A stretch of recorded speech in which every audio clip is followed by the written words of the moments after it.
വേനൽക്കാലമായതിനാൽ amoebic മസ്തിഷ്ക ജ്വരത്തിനെതിരെ ജാഗ്രത പാലിക്കണമെന്ന് ആരോഗ്യമന്ത്രി വീണ ജോർജ്.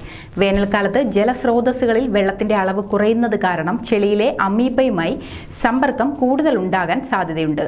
അതിനാൽ കുളങ്ങളിലോ ജലാശയങ്ങളിലോ കുളിക്കുന്നവർ ശ്രദ്ധിക്കണം.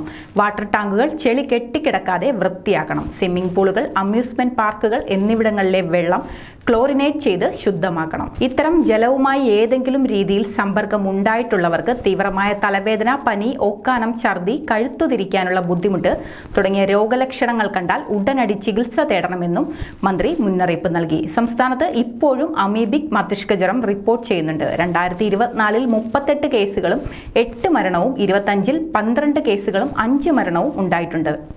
ആരംഭ സമയത്ത് കൃത്യമായി രോഗം തിരിച്ചറിഞ്ഞ് ചികിത്സിക്കുന്നത് കൊണ്ടാണ് അവരിൽ ഭൂരിഭാഗം പേരെയും രക്ഷിക്കാനായത്. ആഗോളതലത്തിൽ 97% മരണനിരക്കുള്ള രോഗമാണിത്. മികച്ച പ്രവർത്തനങ്ങളിലൂടെ കേരളത്തിലെ മരണനിരക്ക് 25% കുറയ്ക്കാൻ സാധിച്ചു. ലോകത്ത് തന്നെ ഇത്തരത്തിൽ രോഗമുക്തി കൈവരിച്ചിട്ടുള്ളത് 11 പേർ മാത്രമാണ്. കേരളത്തിൽ 37 പേരെ രക്ഷിക്കാനായി. മസ്തിഷ്കജ്വരം സംശയിക്കുന്ന എല്ലാ രോഗികളിലും അമീബിക് മസ്തിഷ്കജ്വരം നിർണ്ണയിക്കാനുള്ള പരിശോധന കൂടി നടത്താൻ ആരോഗ്യവകുപ്പ് നിർദ്ദേശം നൽകിയിട്ടുണ്ട്.